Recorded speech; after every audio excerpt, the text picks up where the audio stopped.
into the unknown, into the unseen, the unexplainable, and the unbelievable. Join our strange journeys.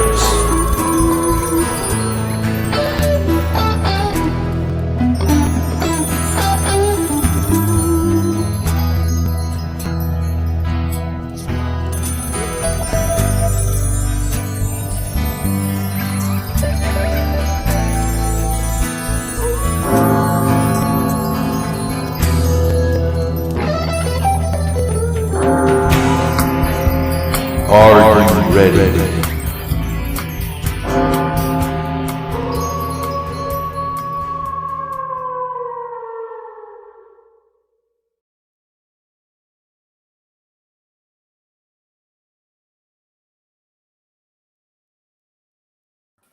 And we are live again one more time. Hey everybody, this is Tom, your ghost host, and this is Strange Journeys, a live stream podcast. Appreciate y'all being here. We already have some watchers, which reminds me, we'll talk about that in a second.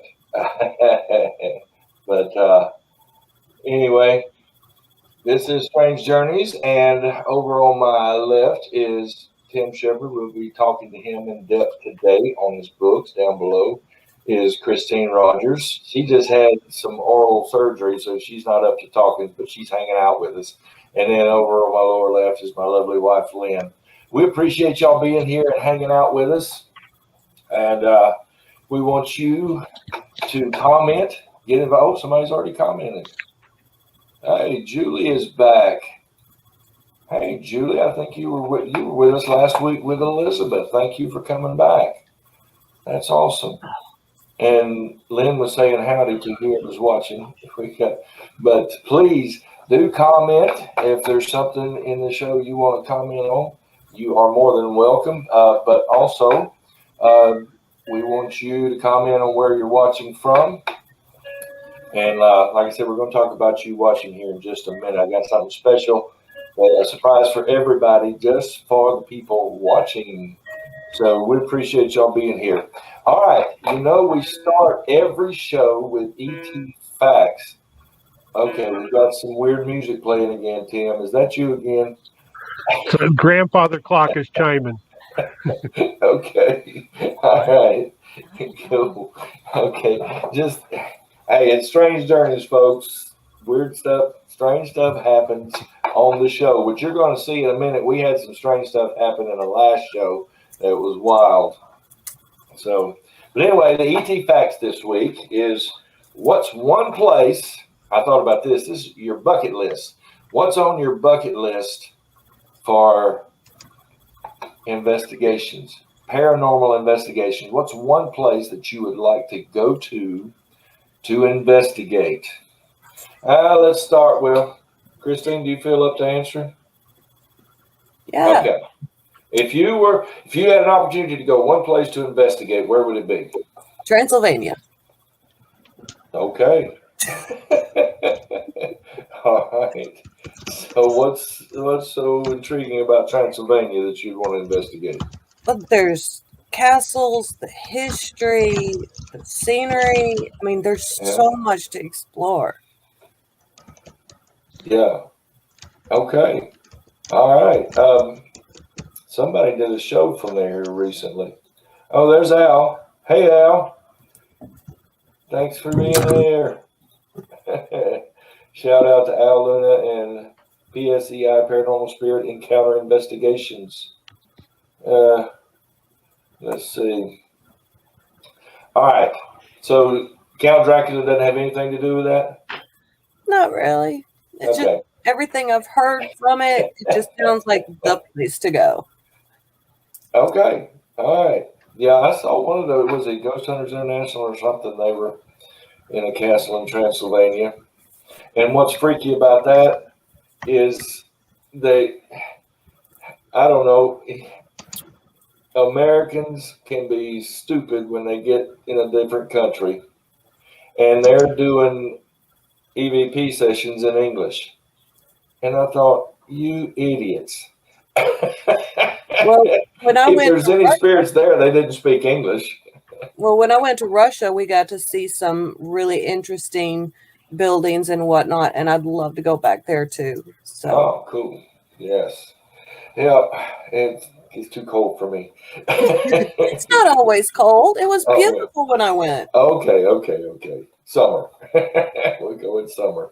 Lynn, what about You you? know where I want to go. Yeah, I know. I want to go to Ireland. That's right. I want to see a brownie. A brown. I thought it would be a leprechaun since you're going to Ireland. Well, brownies are there too. Okay. All right. Just checking. All right, Tim. I think I'd like to go to Pavia, Italy, is where I'd like to go. It's one of the most haunted places in the world. And Yeah. it's a little island off the coast of Italy. It was used Wow. as a plague island. Yeah. You've got I've heard Ghost of that. Adventures team went out there at one point, but it really, to me, that's like, that'd be fun. And you were talking about them doing EVPs in English Yeah. and trying to get EVPs. I know there was a show where they went to Pavia and they were getting answers back in English as well as in Italian. I guess it's possible, but if they're in another realm, it's just my upper torso. huh? Upper torso. What? Who is talking? Okay. Julie said Romania would be a great place to investigate. That's a good one, Julie. If you got any specific spots there, share those. But yeah, I mean, it just, I don't know. I've seen some of those shows with investigating in different countries, and the EVPs they get are in different languages. Right. But it just seemed kind of idiotic to me to go into this European castle that they speak French or German, and the ghost hunters are speaking in English. It just kind of hit me funny. All right, for me, I'm going esoteric. I'm not going with a specific place, and I've said this for years.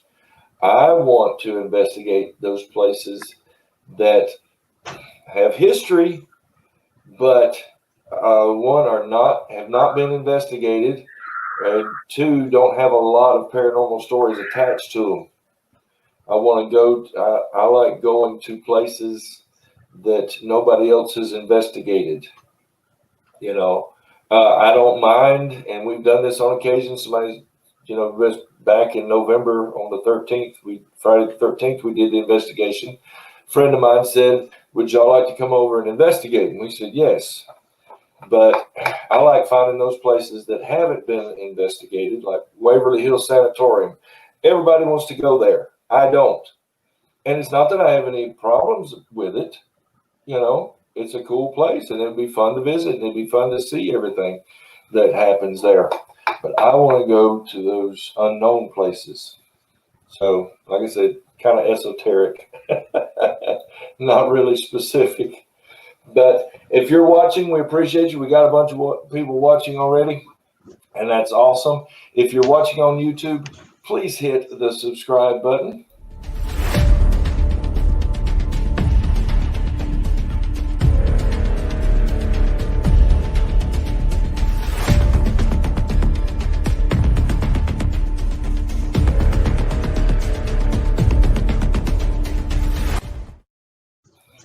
Hit subscribe and sign up for notifications and share this. If you're on Facebook, start a watch party. Oh no, they quit watch parties, Lynn. That's why it wouldn't let you do a watch party. Facebook stopped watch parties.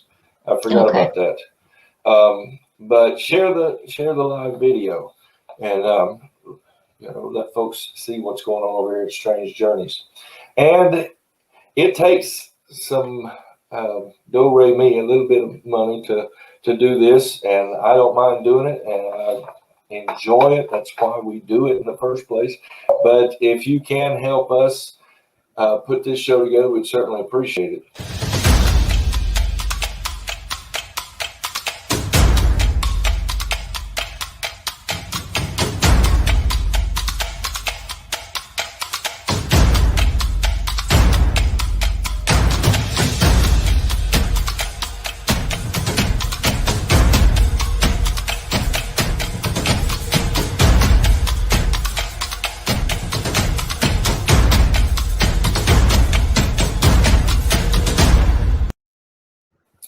Yeah, that's patreon.com/strange journeys, and you can help us out for as little as $3 a month. I support a couple of other podcasts on Patreon, and you get access to all kinds of stuff. As a matter of fact, the strange sightings videos that we do after the show, they're only available on Patreon. So if you want to go back and watch those, you have to sign up for Patreon. So that's the only place they're available after that.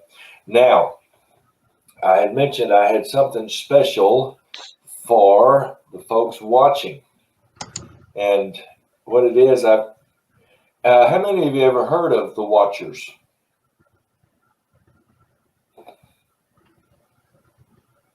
No? We talking about from Highlander, the TV series, or something else? We touched on it in the Angels show, Angels Among Us, back before Christmas. The Watchers are an ancient group of angels that watch over the planet. But they are also now the folks that watch our show. They are the Watchers. So that's what we're going to start calling you guys. You're the Watchers. And you're watching us. And I actually made up some T-shirts with your own little logo on there. You are the Watchers. And you can get those. Let me put this up there. If you use the code, Gina has heard of the Watchers. Well, you're one of the Watchers now because you're watching the show, Gina. But if you go to our Strange Journeys site, you can get there through our Strange Journeys Live, www.strangejourneyslive. You can get to our Strange Journeys stuff page, and you can get your own Watchers t-shirt. You are the Watchers. And we appreciate it. And that's why I'm doing this for you, so that you can get 15% off. Just use the code SJ15 for 15% off. Gina's no angel. Okay. Yeah, but you're a watcher now. You're watching the show, so you're a watcher now. All right. Previously on, and Tim says, hello, everyone. I'm sure Christine can show me how. Okay. She's calling you an angel. Let me put this up here. You can go to our strangejourneys.live and get to the show. Julie says her horns show sometimes. All right, previously on Strange Journeys, who remembers what we talked about in the last show? The little people. Yeah, it was our Fairy Tales 2 Leprechauns with Elizabeth Parker returning. She was with us on our Fairy Tales 1 and did a good overview. She didn't think she would be that knowledgeable, but I'm telling you, she educated us. Anybody have any thoughts or just feedback on that show? There were too many strange things going on in the background, which I know we're going to talk about. But because was it Donnie with the Santa Claus and Mrs. Claus back behind him or whatever? Well, Donnie It's probably time for me to take those down.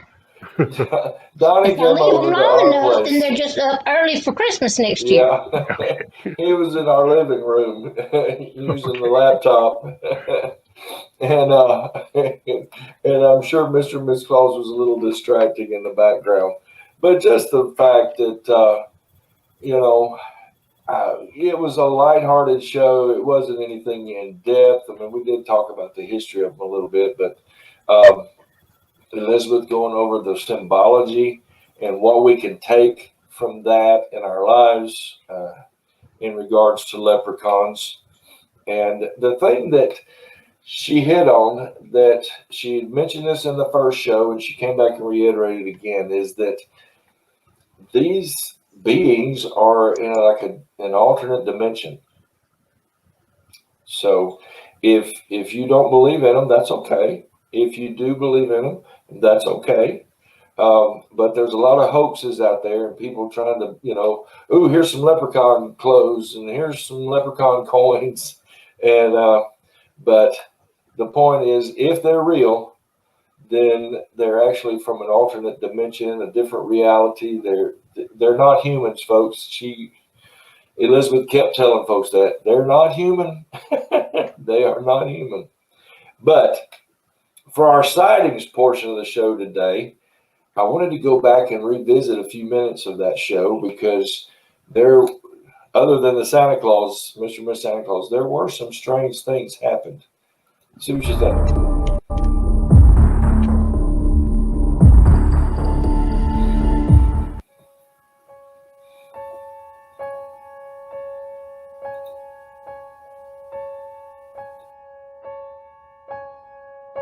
Leprechaun, but it is a serious disorder. It's rare, but it is called leprechaunism, also known as the Donahue syndrome, is an extremely rare disorder characterized by an abnormal resistance to insulin. Some researchers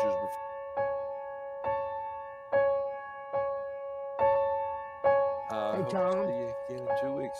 Yes, sir. There's some right here that says Donnie is cute. I would like to go out with him. No, I don't see that one. I missed that one, Donnie. Oh, Where you is missed it. You missed it. I missed it. Okay. We'll see y'all in 2 weeks. Thank y'all for being here. All right. Bye, everybody. Bye.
Tom, we can't hear you.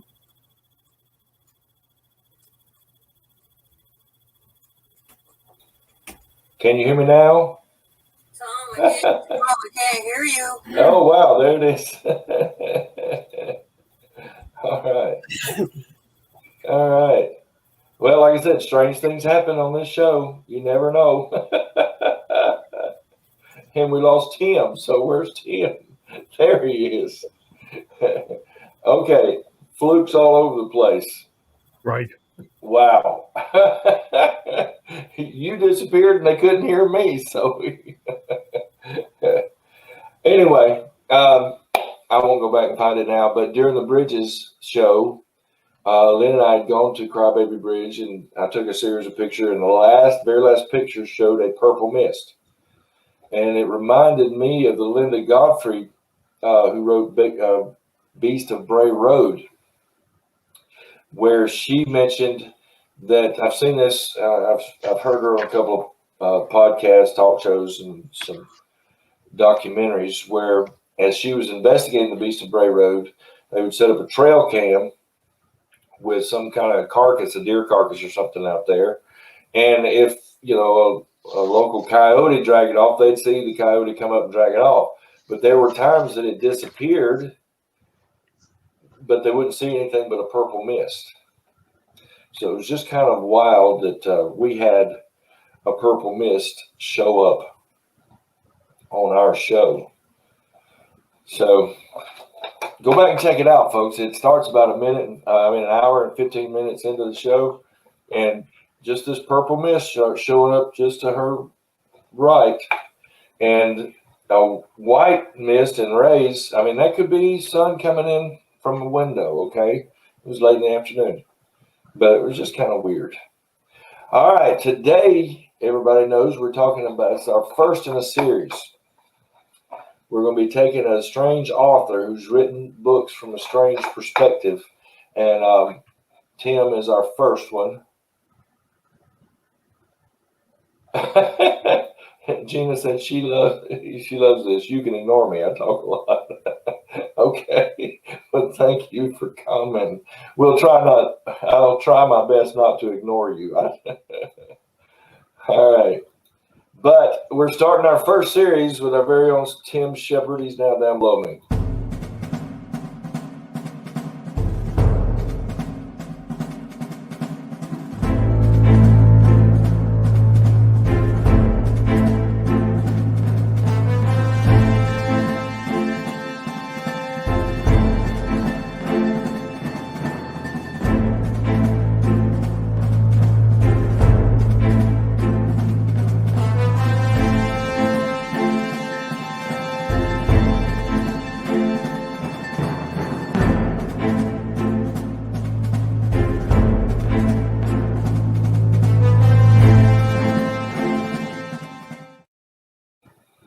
All right, Tim Shepard lives in Kansas. Was it Burlingame? Yes. With his beautiful wife, Storm. He's a writer, historian, woodworker, jewelry maker, and avid gamer. He's also the owner of Ravenwind Tours, a historic and haunted history tour company. Most Friday and Saturday nights, you'll find him on the streets of Topeka. Well, not recently. Telling ghost stories and entertaining guests with odd bits of trivia. Now, Tim and I met, 2015? 14, 15, somewhere in there. Somewhere 16. in there, yeah. Yeah. We were both working for a national tour company. It literally spanned from Washington State to Florida, and from Southern California to New York. I mean, we were, it was a big operation. Tim handled the tours in Topeka, right? Topeka, yeah. Yeah. I did the tour in Mobile, and I moved up in the company. I don't know what Tim's deal was. He just stayed right there. I worked for the home office in Mobile, but I worked for the home office as a Eastern region regional manager and also training new tour guides. But Tim had one of the most successful tours in that company. When the company broke up, they allowed us to continue our tours, and I changed the name of mine to Strange Journeys. Tim changed the name of his to Ravenwind Tours. And he's already expanded into Lawrence. You got Topeka and Lawrence right now, right? Topeka and Lawrence, yes. Okay. Well, tell us a little bit about Ravenwind Tours. We're going to get to the stories in a little bit, but how that all started and came to be.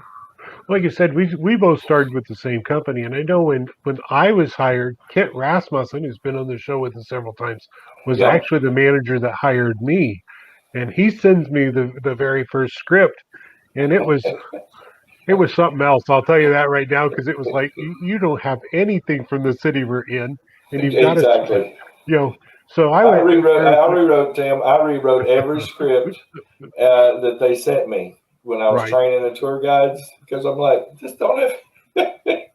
But go ahead. I'm sorry. Right.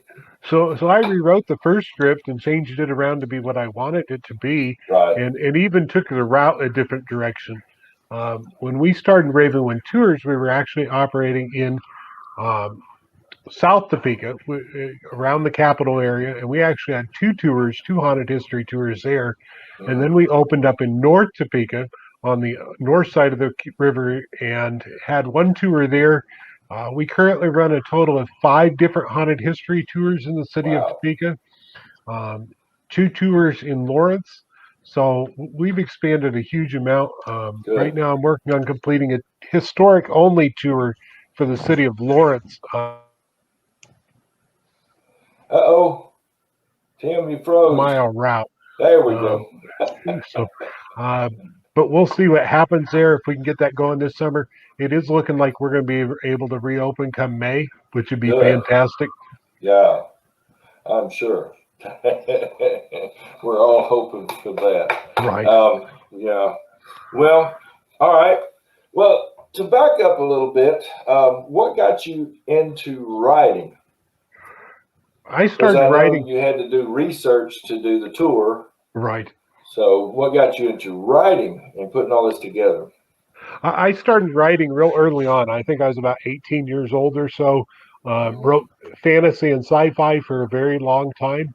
Have been published in both. I still have copies of the original novels that I wrote. There were 7 of them that were never Wow. published. And I look back and go, man, those are crummy. Um, that sounds bad, but it's like, oh man, I was a horrible writer. Um, and there are times I think, oh, I need to go back and redo those. But that's really what got me started, was that interest in that. Um, I had never intended to write a book of ghost stories. Let's make that very Yeah. clear. 2 years ago, somebody on a tour, people on tours kept saying, "Oh, you need to write a book." Okay, so finally I broke down and did one. My wife and I had been doing lots of research in the paranormal group we were with, and had gathered all kinds of information. I sat down to write the first book, which was Prairie Ghosts, um, and had so much in there that I was like, oh, I'm going to have to write a second one. That's how we wind up with Return to the Prairie. It's like, okay, let's go back and look at this.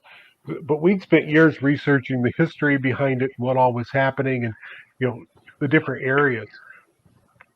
Well, you kind of answered the next several questions already. Right. I mean, you just went on ahead. What's the very first thing you remember writing? I'm not talking about in grade school, learning to write, but I mean, you actually actively sat down to write a poem, short story, whatever. What was it? I actually sat down to write. The first book was called Strange Blood. It's a high fantasy, and I wrote it from beginning to end. And it was fun to sit there with an old typewriter, back when you were pounding the keys. Wow. And you still have it? I still have it. So, Cool. and I keep thinking, well, maybe I need to go back and redo that. And I look at them now and go, man, those are horrible. What was I thinking? Well, I mean, with songwriting, I looked at some of my first songs and I'm like, oh, that was crap. But at the time, I loved it.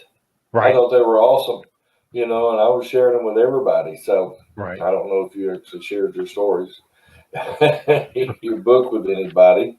Right. But yeah, some of those songs I never do, but some of them I still pull out from time to time. And you might find that you can make revisions to it and update Right. it. But your first book, basically, you took a compilation of the stories you've been researching for your tours, right? Actually, we took a compilation of the stories that I'd been doing for the tours, as well as other things that we'd researched throughout the state of Kansas, and Yeah. added it kind of all together. And I was like, man, there's so much more here. True. Well, see, that's the thing on when we were with that company and I was training the tour guides, our number one focus was the tour route. Right. What happened in this area that I can talk about? And then outside of that, we would look, within the city. And then Exactly. outside of that, our third priority was in, outside the area, but our first priority was and I showed Right. this, but this is one of the covers for your book. That's not the one I've got. Here's Yeah. the one I've got. Yeah, I was going to say, this is the cover now. Yeah. Okay. So the title, Prairie Ghost. Where did that come from? I think I was just looking at, most people when they think of Kansas, and I asked this question on lots of tours, what's the first thing that people think of when they think of Kansas? It's always got to do with Wizard of Oz. And everybody knows that. And I was like, you know what, Yeah. there's more to it than this. We've got this wide open stretch of prairie that is out here. And I really just wanted to emphasize, we have this huge history because Kansas is a prairie. It was where, most we consider it a flyover state now, but it was a travel through state. Uh-oh, he locked up again. You keep From freezing every now and and move out. then. You freeze up every now and then. Oh.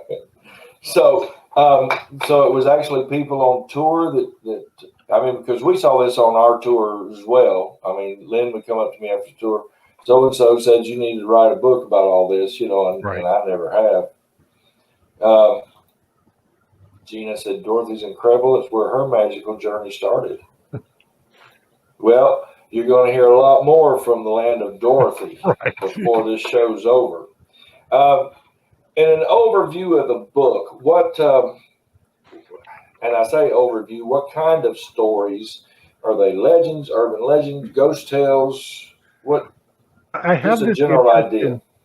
I have this interest in because I'm a historian, I like the history background of it. I want to know what really happened because you Right. do get these urban legends, the car being scratched by a hook and so I wanted to know really what are the real stories that are out there? Where did this go?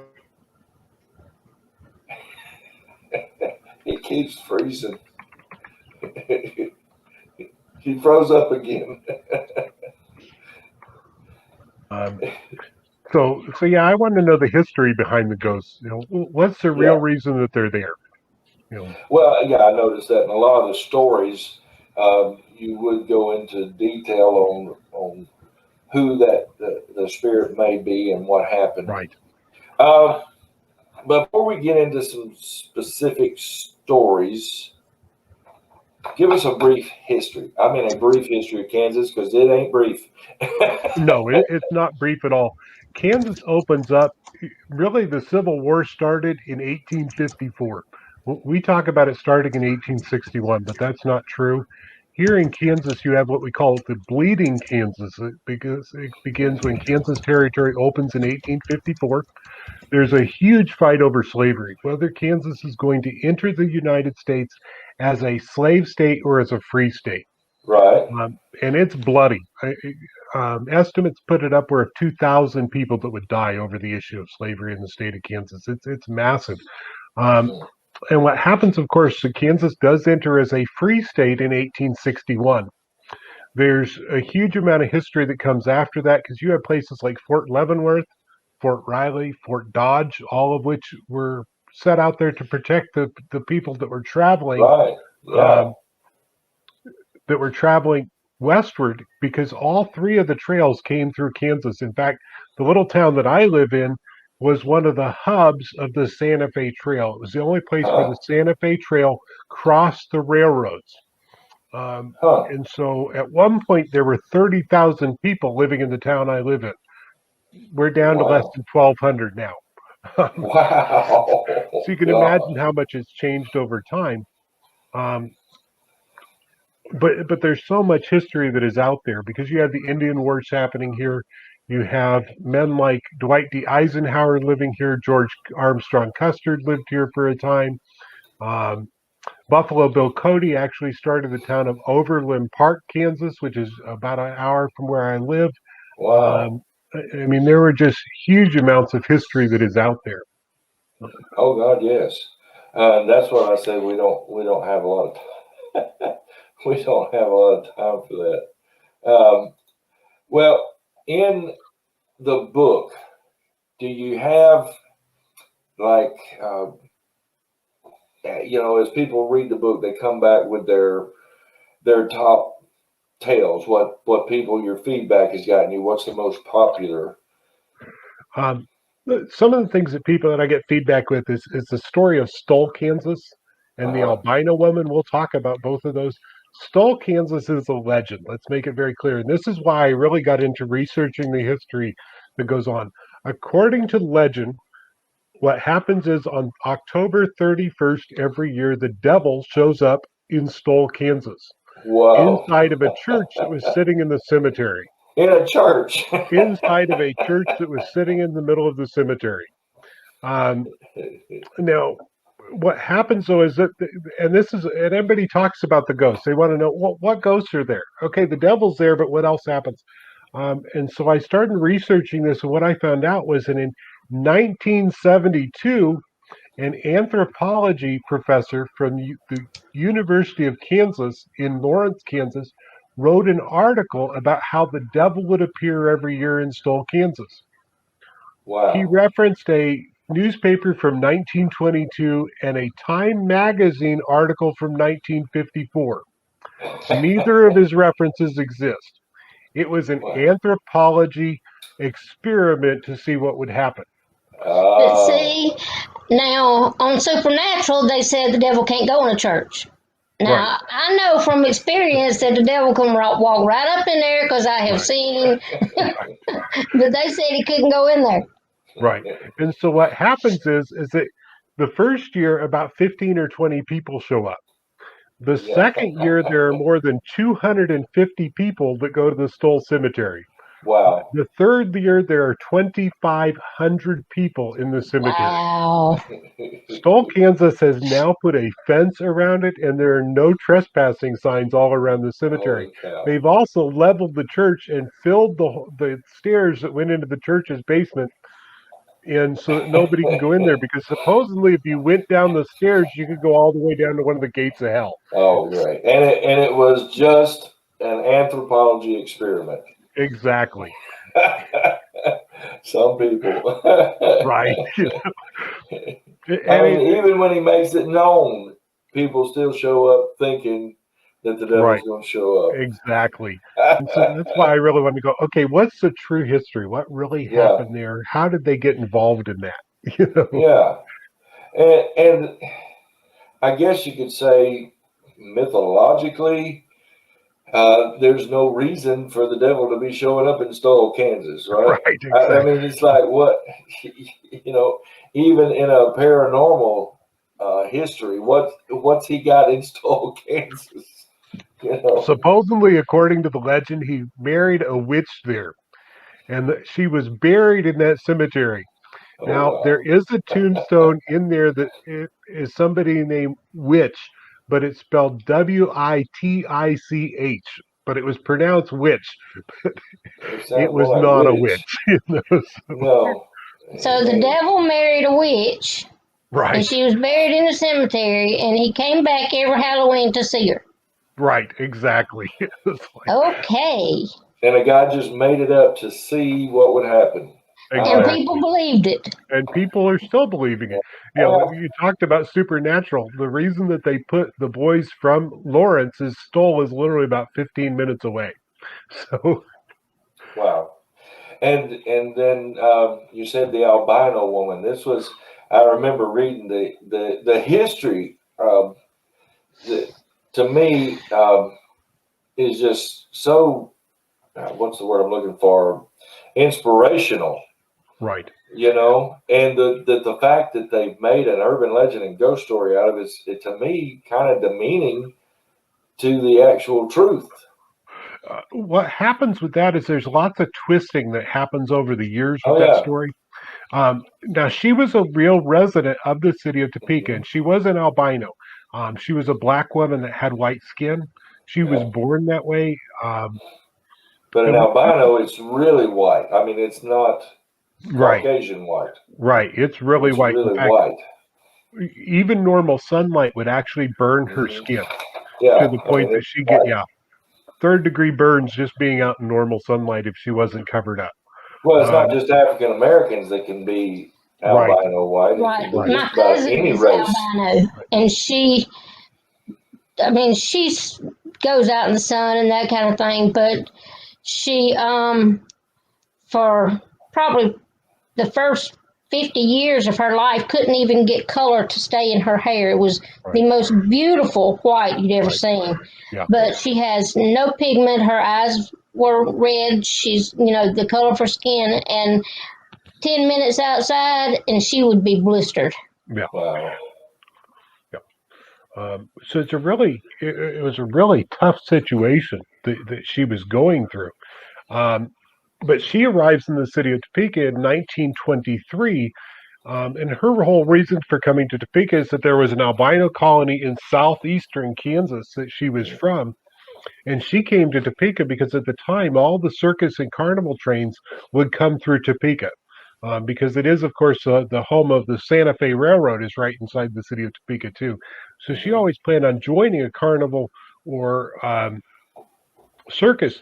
And we know that that big portion that they used to call the freak show or the sideshow that was off to the side, those people made more money than the ones that were performing in the tent. Yeah. But nobody ever hired her. Because at the time, albinism was something that they faked on a regular basis for carnivals Oh, and yeah. circuses. And what they would do is they would bleach the hair white, and then they would take a white pasty makeup and put it over the skin. And then, of all the things to do, they would take onion powder and stick it in the eyes until the eyes would To turn make them pink. red. Ow. I can't even imagine doing that or how painful that would be. Wow.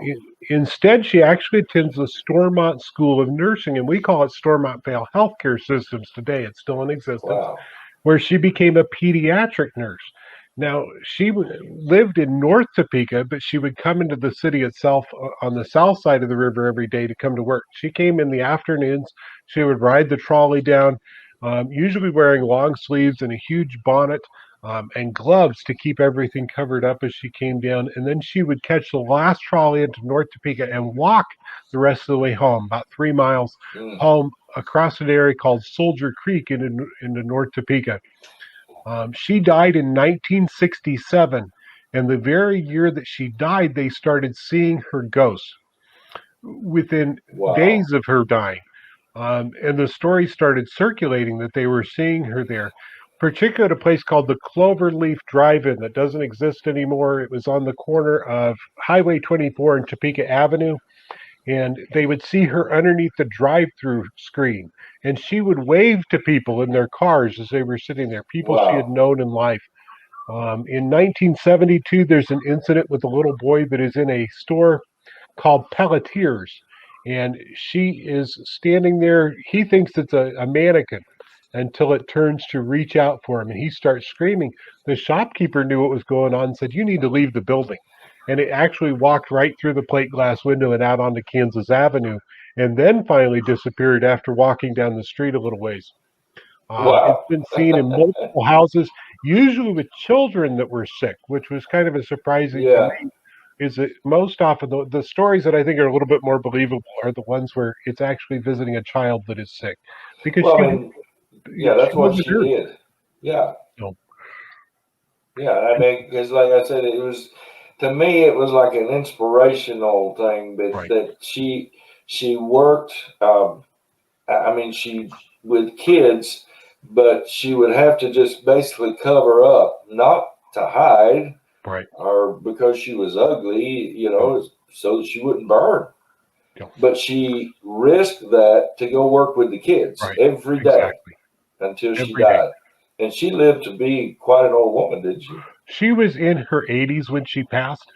Yeah. She would actually walk through the Rochester Cemetery. Now, Topeka, it's illegal to go into the cemeteries at night because of Rochester, because the local teenagers, after the ghost started showing up, they thought, oh, we can see her in the Rochester Cemetery because that's where she was buried. But she did walk through the Rochester Cemetery every night because her husband and son were both buried there in 1944. The husband died of a heart attack, and the son was killed during World War II, and they brought his body back and buried him here in the city of Topeka. Wow. So she would stop every night to visit their graves. Amazing. And then, it just the fact that people still see her. It could be. Right. I mean, these are sightings still going on to this day, right? There are still sightings going on to this day. I tell people on tours, don't go look for her in the Topeka Cemetery. Take a walk along Soldier Creek, because that's where she's most often seen, is along Soldier Creek, walking beside the same route that she walked in life. And she'll stop and wave to people and say hello. It amazes people because she's a full body apparition. She appears very much like a person. And when I first started hearing about it and really did a lot of research, I found out that during that time period in the 60s, there were a total of 4 albinos living in Topeka. She had 2 nieces that were both albinos. Her brother claimed that one of the albinos is pictured in a picture that is now in the Brown versus the Board of Education National Museum. He locked up again. 7 years old when that was taken. But there was a 4th one as well in the 60s. Did you ever come across her name? I know her name. I did some interviews with her brother, but I have on the family's request have don't tell anybody. Okay, that's fine. That's fine. Yeah. I think I remember you saying that in the book. Yeah. Yeah, that they didn't want her name released. Right. And so now the $1 million question: have you ever seen her? Yes. So, and it's right along that Soldier Creek area, and so she's really amazing to see when she's out there. So because tell us about that.